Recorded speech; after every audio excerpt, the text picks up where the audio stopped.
welcome to Right on Red podcast, edition number 5. Moving along, over a month in now.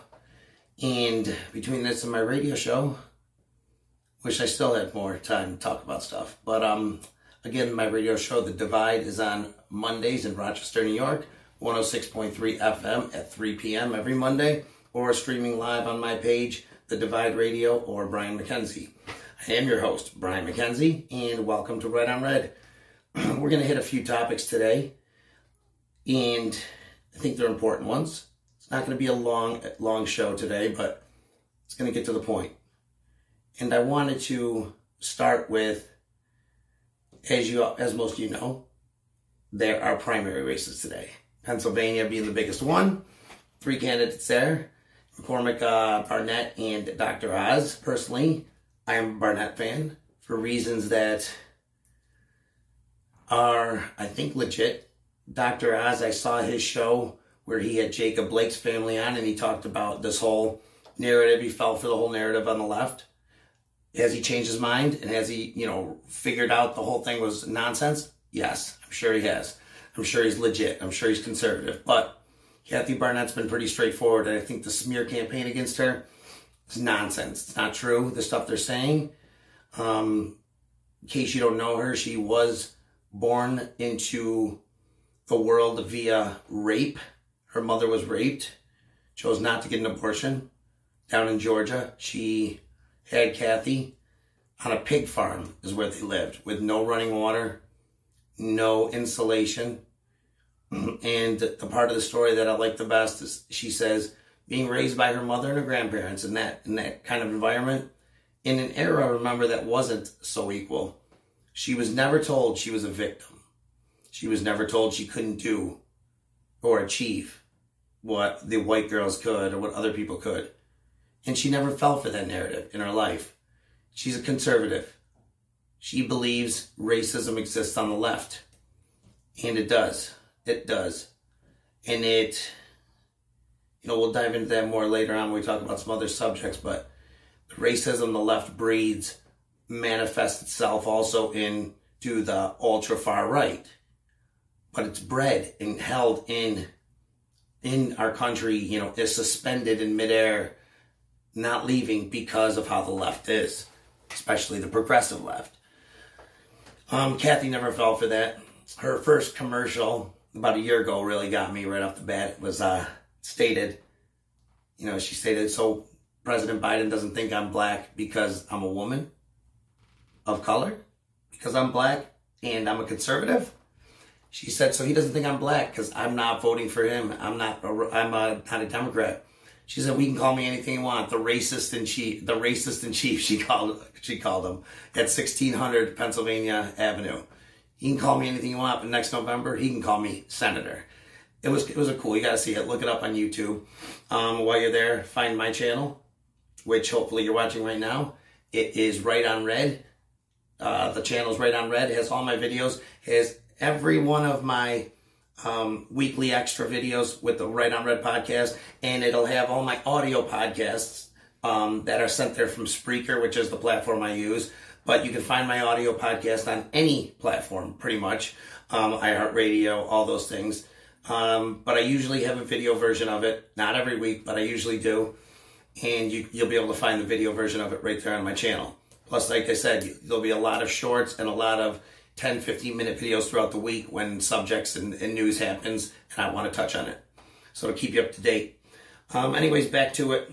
We are seeing, like I said, some great Senate races, some primaries today. Nevada's another one. And I believe it's going to be a red wave. A huge tidal wave in November. I believe we will take the Senate by 2 seats. That's my prediction. House by about 60 seats. That's my prediction. See how it goes. We're not there yet, so a lot of things can happen. But as of right now, we'll start with our first topic, which is record-breaking Biden presidency. And by record-breaking, I mean he's broken every record that you don't want to break. Nothing that you really do want to break. It has been absolutely disastrous. And his mounting failures continue. they continue. And it looks really bad. As you can see right here, it's not just conservative media outlets that are talking about this. You're talking Washington Post, almost liberal newspapers and outlets, media outlets in the United States. It's recognizable because he's putting blame on others that have nothing to do with certain issues and certain crises. He is at fault for a lot of it. He tries to say that inflation and gas prices are due to Putin's price hikes. We were all here before that happened. I mean, I know I wasn't stumbling through life drunk or something where I don't remember. Like, I was here. I was alive. I was awake. It wasn't that long ago. It was only several months ago. And the gas was already like nasty high, double what it was under the last administration. So to sit here and tell us that the only reason it's up there and the only reason inflation's here is because of Putin and the war in Ukraine, it's like, you think we're stupid, and people don't like that, especially moderates and independents on either side of the equation. It's, you're going to have your diehard Democrats, you're going to have your diehard Republicans. Your diehard Democrats, especially progressives, are not going to vote conservative if you put a gun in their mouth. It doesn't matter. They would not vote conservative. They would not vote Republican. They're going to vote for Biden, even if he was laying there in a freaking hospital bed, sipping applesauce through a straw and on an IV morphine drip where he couldn't even see straight. They'd still vote for him, which, I mean, pretty much seems like he is. But he could do no wrong in their eyes, which is insane because he's done a lot of wrong. But like I said, you're seeing it, at least in the media outlets, CNN, Washington Post, The Hill, Politico. You're seeing them say, hey, you're blaming the wrong people. As you can see with this one right here, it's like, you're blaming someone who isn't at fault, and you're at fault. Just simply take accountability for it. Say this, I was at fault for this. I was partially at fault for it, at least. Say, some of this has to fall on me because I'm the president of the United States. I take accountability for this. It's my responsibility to control this and monitor it, and it seems like I haven't done a great job, but I am working behind the scenes, and this is my plan of action to improve it. Because he comes out there and blames it on everybody, and since it's not his fault, I guess you can't do anything to improve it, right? I mean, if something is not your fault and you have no control over it, how can you improve it? So when he tells us, I got ways I'm going to make it better, but I thought it wasn't your fault. I thought you had nothing to do with it. That's a joke. I hate to say that. It's just it's infuriating with the new Ultra MAGA. Don't worry, I got my shirt. So I'll show you next time. But he single-handedly just gave t-shirt print shops and hat print shops, marketing, promo shops, a lot of business and a nice little tagline going into the primaries in November. But anyways, to blame Ultra MAGA people for inflation, like, what world do you live on? And who do you think is going to believe that? I mean, like I said, you're seeing, and all you have to do is look at the polls. Like I said, you're going to have your Democrats, you're going to have your Republicans who aren't going to budge for anything. But it's the middle of the road, the moderates on both sides, and then mainly the independents who aren't on either side, but could normally vote one way or the other, or are completely 50-50 until they see actual proof and evidence of who they're going to vote for, and sways it. You're seeing that, and you're seeing it hard, right? And not only for the polls on Joe Biden, but he's been so bad that we've seen it all completely down the ballot.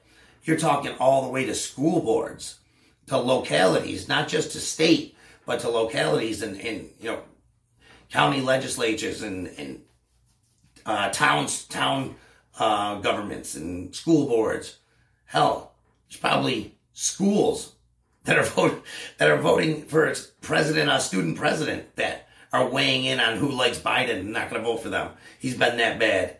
I mean, it's been pathetic, and it's sad and you can see it's been taking notice. Between the border has been an absolute disaster, and to blame anybody else is insane, because what has happened is we went from record lows this time last year, or 2 years ago when Trump was there, record lows to record highs in the same month, a year later and 2 years later. So, for example, March, they showed March the other day. March had a record low in 2020. 2021 it hit a record high. Then it hit another record high in 2022. Just things don't happen like that. You don't go from a record low to a record high. You would be bouncing around there somewhere if it was, if it was anything other than a complete 180 on policy reversal. It's that simple. When he came in and didn't say, hey guys, let's see what's happening. Let's see what policies were working before COVID. Let's see what policies were mainstream, that were accepted by people on either side of the aisle, by the electorate on either side of the aisle. Let's see what was working for Americans. And then say, okay, well, maybe we don't touch these policies. Let's see what was working at the border. Maybe we don't touch these policies. But he didn't do that. He came in and literally said, you caught him on the microphone at one point saying, just reversing all the damage the last president did. As he signed a bill he had no damn clue about. As Harris watched over his shoulder, giggling away. It was insane. It was insane to watch, and you knew what was going to happen. Trump told us what was going to happen. Like him or not, the fact of the matter is everything he said has come to fruition. People laughed at him when he said Hillary's campaign was spying on him. They were. It's proof now. It's a fact. They laughed at him when he said he'd get a vaccine in 10 months. He did. They laughed at him when he said the Russian bounty was misinformation and bullshit. It was. They laughed at him when he said Russian collusion was complete nonsense. It was. They laughed at him when he said Biden would bring gas over $4 a gallon. He did. Everything he said has come true. As ridiculously crazy as it may have sounded when he said it, it's the truth. It was there. It was damn true. So, again, for the left, the ends always justify the means they use, no matter how nasty, illegal, or fatal those means may be. So, besides the border, its foreign policy has been an absolute disaster. Afghanistan, let's not forget about that. We're still seeing the effects of that. Ukraine, this would have never happened if we were supplying the oil and the natural gas that we were before. If we were energy independent and stayed that way, oh, well, they have 5,000 land leases. Give me a break. That's such a bullshit number, because you need, besides land leases, you need drilling permits. You need actual areas to drill. You need exploration that turns out. You need a lot more than just land leases. Okay? And it's got to be profitable. Well, big oil's profitable, so they're the ones driving the price up. No, they're not again. Why are we not energy independent? We literally, that's the question we need to ask straight up. Why? Why were we under Trump? Why were we supplying our NATO allies in Europe and other countries in Europe with energy, with oil, so they didn't have to buy from Russia and other countries? And we were energy independent. Yes, did we still bring in some that we didn't, that a different type that we didn't produce here? Sure we did. But guess what? The oil prices were so low because of us. They were giving barrels away. It's just policy, reversal, 180s. That's what does it. The biggest mistake this president made, this administration made, and the best thing that the last administration did, was the last administration deregulated areas all down the spectrum. Small business, big business, oil, fracking, things like that. They've not deregulated where they could just go do whatever they want. But he took away regulations. Regulations are red tape that slow processes down, that make processes more expensive, that destroy systems and make it almost impossible for someone without deep pockets to survive in a business. And he changed that with opportunity zones in the city, with, that was another example of regulations that were red tape that was slashed. Biden came in and put all that red tape back up, regulated every industry again, like it was no tomorrow. People don't see that behind the scenes. The regulations kill us. That's where it crushes us. And he did that. It was one of his biggest failures. Well, that's one of his biggest moves that, in turn, produced massive amounts of Biden failures. So when it shows, these articles are showing, 7, 8, 10 failures and crises that he has, not just like one or two where, he's doing well here. There's nothing he's doing well in. Nothing. Not one little thing. And one of the things I talked about on my radio show yesterday is how, due to the way the media suppressed information, Trump didn't get credit for a lot of the things he did that was amazing. Little things, not little to people that's affected, but things that went under the radar, behind the scenes. One of the things he did was he freed more American hostages from countries throughout the world, over 20 plus countries, than any other president has ever done in 8 years. And he did this in 4 years. And way more. We're not talking a couple more. He freed over 60 American hostages in, like I said, 20 plus countries, hostile countries. And not by trading prisoners, by being strong, by being powerful, by being respectful, assertive, and the peace through strength. He put Americans first, for America first. And that's what happens. He wasn't just America first for all Americans and, you don't matter as one person. No, he showed that one person mattered. And he went out and freed people like, Alice Johnson, an elderly now black lady who was prisoned for her first cocaine offense, one-time offense, for the rest of her life, unjustly at the time, obviously. She had written to Obama over 300 times. Didn't get one response. She wrote to Donald Trump once. Donald Trump had her out and passed the second chance bill, which freed a lot of people just like her. You could still pull it up on YouTube where she's standing outside the prison and says, "Thank you, Donald John Trump." It's a great moment. People don't know that.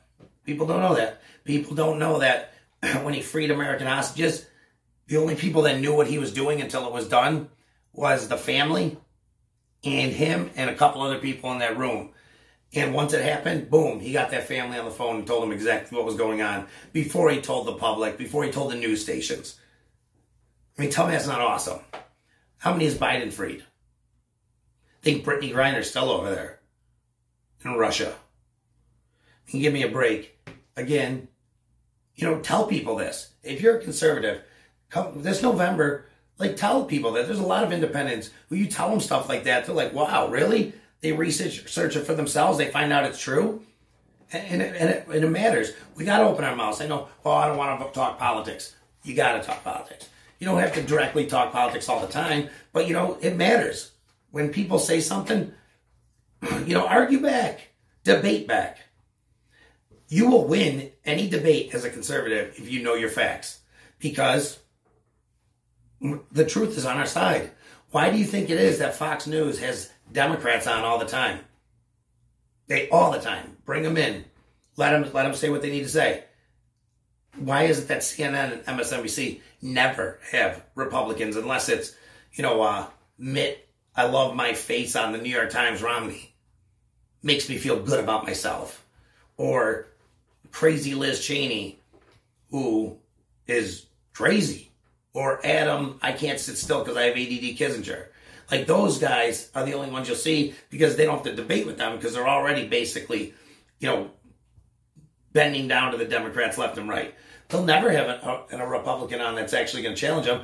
If you watch the Clay and Buck show, or listen to the Clay and Buck show, which is on now during the time Rush was on, great show, during the day on Rochester, it's 1180 a.m., and it's on at noon till 3, where if you live in a different city, it's probably on a different channel. But if you listen to them, Buck was a CIA agent. And then when he retired from there, he was the resident anti-terrorism consultant or advisor or whatever for CNN. That was his job. Then he became the resident Republican conservative who they wanted him to come in and debate some issues. But if you watch the clips of him debating, he just straight up destroyed the hosts and destroyed the other guests that they had on that were liberal and Democrat and progressive. So they ended up kicking him off and he's not ever allowed back on there again, which I think tells the whole story right there. And again, it's necessary to debate. They want to remove debate. We want debate. Remember, if you're from the outside looking in and you're wondering which side of the story is true, do you think it's the one that wants to remove debate and silence the other side? Or do you think it's the one that wants to debate and not silence anyone and let the best, team win? I think it's the second one, obviously. That's not hard to tell. I mean, if you have two friends and one's like, well, don't tell the other one this, but this is what happened. And the other one's like, hey, let's confront them. Let's go. Let's talk about it. All three of us, because this is what happened. I'm going to believe that one. I'm going to believe the second one. I'm going to probably be in his corner or her corner, whatever. So, I mean, it just makes sense. So back to Biden's failures. We could talk about them all day, but we're going to end here. Biden's failures are massive, as you can see. It's disgusting. It should lead to a blowout. It's good in the sense that it has shown how inept the progressive agenda is, because that's what happened. He 180'd the Trump policies. He folded to the progressives. He got in as a moderate, folded to the progressives. Progressives are not the biggest chunk of the Democratic Party. As a matter of fact, they're much smaller than moderates in a number of people. But they're the loudest, and they will put you on blast. They'll try to cancel you. They'll make you miserable. They're that friend that, when you're helping out, tells everybody you're the greatest thing in the world, but as soon as you say no once, they're telling everyone you're the asshole. That's the progressive side. You can agree with them 100 times. If you disagree with them one time, they're going balls to the wall to take you down. So he's scared of them, and so is his staff. Plus, the staff's very progressive anyways. And they've been obviously the most radical administration that ever has been in the presidency, in the executive branch, ever. And because of that, they've had the most failure of any executive branch in this amount of time ever as well. I mean, at this point during the last administration, we were talking about he was a shoo-in for another term, that Trump had what he has done. We were talking record low unemployment for the, every demographic, every race, every gender, record low poverty rates, record high job market, record high average wage, an average wage that actually moved up, adjusted for inflation for the first time since 1964. How about a black poverty rate that was going down for the first time since 1972? It's going back up again, just in case you want to know. Lowest black unemployment rate in the history of the United States. Guess what? Right now, the only unemployment rate that's going up, thanks to Mr. Segregationist in the Oval Office, is the black unemployment rate. It's going up. The other ones are going down. Why is that, Mr. Joe Biden? You care so much. Why did Trump have it at a record low and it's going up now for you?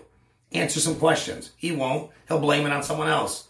But again, all it takes is 2 minutes of research and Google searching to see that what he's saying is a lie. These places see it. Washington Post, The Hill, Newsweek, they all see it. They're saying it. Independents see it. That's why the polls are the way they are. That's why 84% of independents are going against Joe Biden and the Democrats right now. It's a massive amount. That's why he's got a below 50% approval rating with Latinos and African Americans. No Democratic president has ever had that in the last 50 years. So it's showing. Not to mention the Republican Party, the new Republican Party, is extremely diverse. Extremely. The 17 seats we took in the House in 2020, 16 of them were minority or women. One was a veteran. This coming up year, this year right now, 2022, The people running in the Republican Party are every nationality, every race, every gender, every sexual preference. That's diversity. Without forcing the issue, it just comes. When you write policy that is good for everybody, when you respect everybody equally and judge on character like Dr. Martin Luther King wanted, it just comes. And that's what's happened. No longer as the Republican Party, the party of the old stiff white man. No. No, not at all. It's extremely diverse and in a real way. We have not just different colored people. We have different thoughts, different ideas, different backgrounds, different, ways people were brought up. And it's not just, well, Biden picked his cabinet. Well, I need a gay man for this. I need a black woman for this. I need a gay black woman for this. I need a gay white woman for here. I need a black man for here. I mean, it was disgusting. Disgusting. Trump's cabinet was extremely diverse without doing that, picking the best person for the job. Get all the candidates. Pick the best person for the job. Just don't ever exclude someone for a physical characteristic or for any other reason. Let everyone apply. Let everyone be considered. Pick the best person for the job. If you do that, diversity will come. It will come. But not with Biden. But anyways, because of these failures, because of the way Biden is, because of the way the progressives are, and Biden is just a vessel for progressives, so we'll just mush them two together. The progressive failures are mounting huge. And it's so blatantly easy to see that they won't work, they can't turn around. And this November, it's going to show. And I'm excited about it. I'm very excited about it. I hope you are too. So please, between now and November, talk, debate, post on social media. Don't be afraid to share what you think and what you know is the truth and how we love this country and the Constitution and the Bill of Rights. And we believe that everybody's equal regardless of how they look or how much, how dark their skin tone is or how light their skin tone is or what their eyes look like or what their sexual preference is or whether their gender is this or that. We don't care. Doesn't matter to us. What we care is, are you a decent human being? Are you a good human being? Yep, I think so. So anyways, with this massive amount of failure and with this absolute exodus from the left and from the middle, especially over to the right, and from the minorities that the left had always taken advantage of, with that comes a party that's not going to give up on the left. And they're going to throw everything they can at. And I'm not, now when I say this, don't think I'm minimizing anything that happened the other day. Because I want to jump into that right now. And that's what happened in Buffalo. Okay, what happened was disgusting. It was a racist, ignorant, evil, just piece of dog shit doing something that 99.9999% of people on this earth would never do. And it disgusted me. It literally took my appetite away when I watched part of it. It was god-awful. And I hope he rots in hell. And he will. He will for doing that. Because those are human beings that he was shooting. It didn't matter what color they were to us. Human beings are human beings. To him it did. And that's what happens when color matters. And now, Joe Biden right now is in Buffalo. Which he should be. Because it was awful. And they need to heal there. But without minimizing it even a little bit, because it should never be minimized, the fact is, what happened in Waukesha, Wisconsin, was the same exact thing. It was evil, ignorance, racism, hate that protruded from a man of a certain color, that his hate for people of another color, of another race, so much, it just got so bad that he decided he was going to murder 6 people women, elderly women, children, the most vulnerable people in our community. He drove a car over, and the facts came out, and he drove hundreds of feet with an elderly woman on his car, on the window, begging for him to stop, laughing, just like the shooter in Buffalo. And they did it for the same exact reason. You could literally they both posted the same types of things. Their manifestos or whatever, their diaries, stated the same ignorant, racist crap. And you know what? I was so happy when Joe Biden showed up. Oh, wait, he didn't show up there.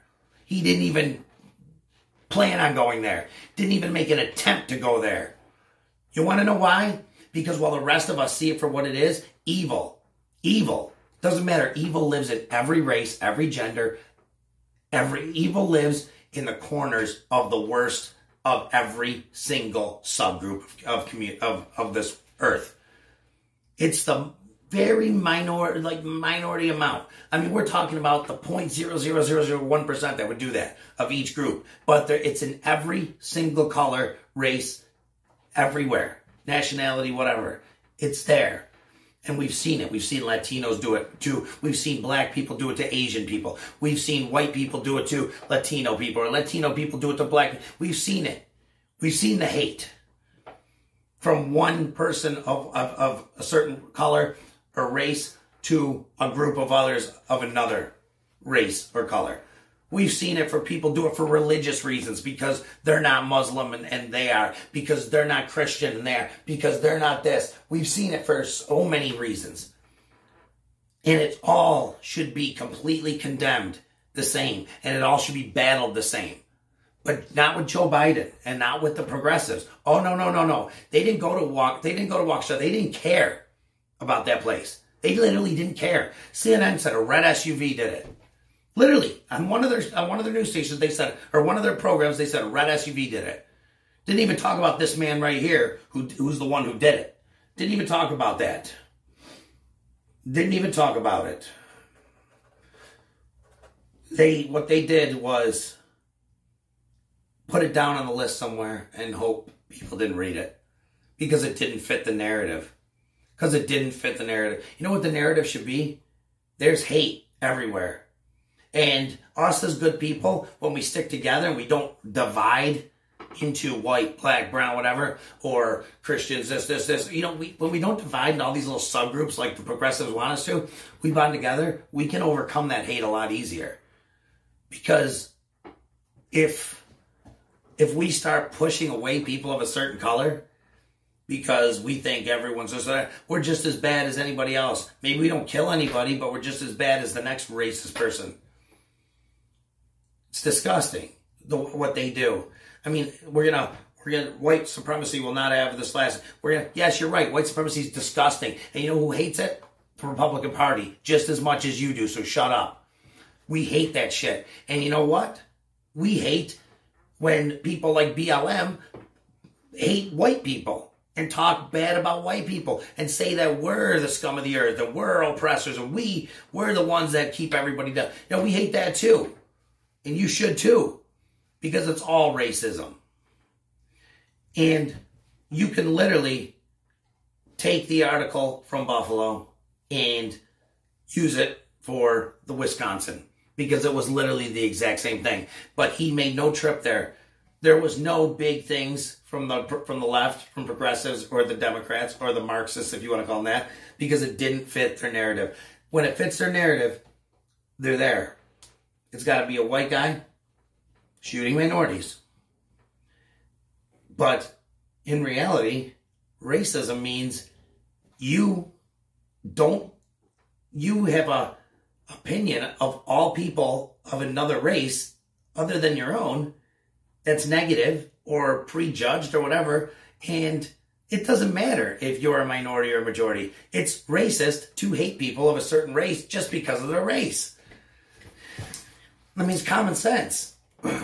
So, of course, this is a horrible tragedy, and the Democratic Party is going to use it for their advantage. They're going to use these poor victims and their families as props for them to try to get some votes back. It won't work. It won't work because people have seen through them. I mean, look at all this. Look at it says right here. Biden goes to Buffalo, but didn't go to Wisconsin. Biden went to Buffalo, but didn't go. Everybody noticed it. That's not just Fox News saying that.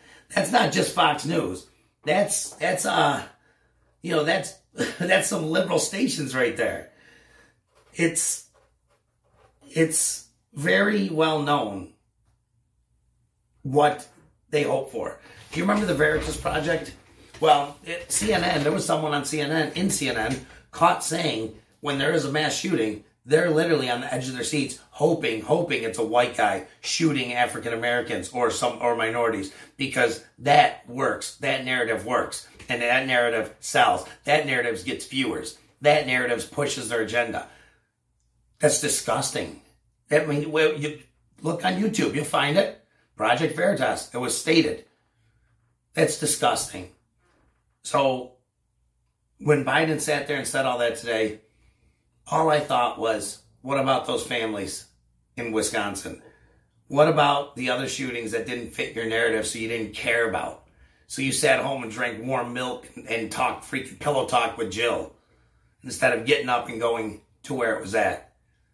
Disgusting, if you ask me. This man right here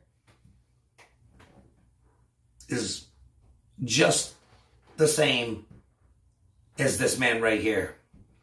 They may look different, but their hate is exactly the same. Their hatred is exactly the same. Their thought process is exactly the same. And their overall way of life, and what they do and what they feel and what they did ultimately is exactly the same. Remember that. And don't let the Democrats or the progressives ever make you think differently than that. Anyways, so I had to touch on that because, I mean, that was just such a big thing. It really was. It was just something that they want to exploit,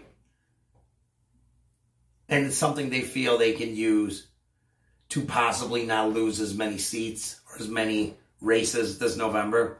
And it's not going to work. It's not going to work. We've seen through them. The world's seen through it. The country's seen through it. The independents have seen through it. We've seen through it. And we're not going to stop talking about it and debating with people. Well, I have one more clip I wanted to leave you guys with. And that's, see for yourselves.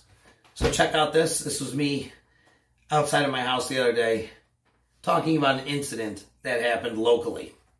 Now, stuff like this is happening all over the country. We know that. Crime is ridiculous. Rochester, New York, where I live, is the murder capital of the world. Don't you forget it. Don't you forget it. We are the murder capital of the world per capita in 2021.